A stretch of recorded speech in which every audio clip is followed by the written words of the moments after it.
बिस्मिल्लाहिर्रहमानिर्रहीम। अस्सलाम वालेकुम व्यूअर्स, आप देख रहे हैं डाइनिंग और रेस्टोरेंट स्टाइल कोल्ड कॉफ़ी किस तरह से बनाई जा सकती है। आज आप इसकी मुकम्मल रेसिपी देख पाएंगे।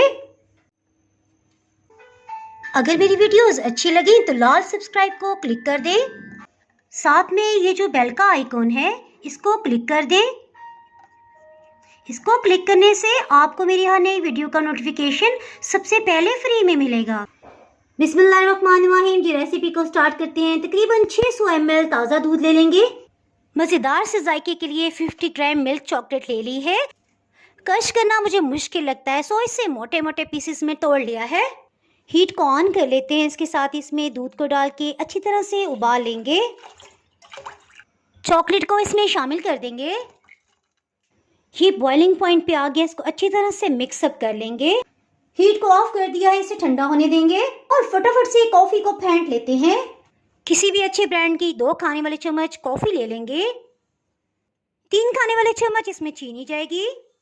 इसमें पानी इतना शामिल करेंगे कि ये बिल्कुल डिप हो जाए। तकरीबन 2 से 3 खाने वाले चम्मच पानी जाएगा। इसे अच्छी तरह से मिक्स कर लेंगे यहाँ तक कि बिल्कुल फ्लफी हो जाए।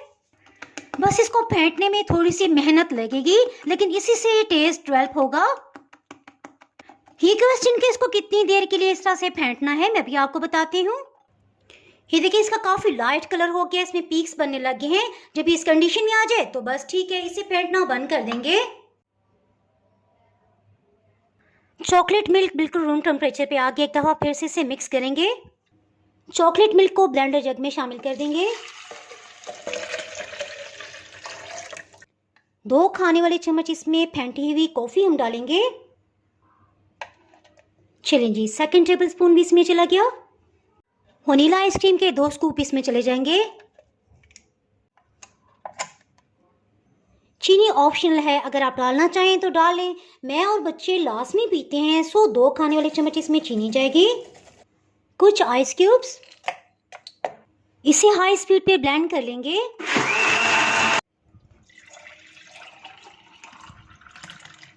हाफ टेबल स्पून कॉफ़ी इसमें मिक्स कर लेंगे ऊपर से। इसे थोड़ा सा मिक्सअप कर लेंगे। वनीला आइसक्रीम का 1 स्कूप इसके ऊपर डाल देंगे। कॉफ़ी को पाइपिंग बैग में डाल लिया है, सो हल्के से इसे डेकोर कर देंगे। अब मज़ेदार लुक आ रही है। इसके साथ ही जनाब, अगर आप मेरे चैनल पर नए हैं और चैनल को अभी तक सब्सक्राइब नहीं किया तो फटाफट से चैनल को सब्सक्राइब कर दें। बेल आइकन प्रेस करना बहुत ही ज़रूरी है, क्योंकि इसके बगैर आपको मेरी नई अपलोड होने वाली वीडियो का नोटिफिकेशन नहीं मिल पाएगा।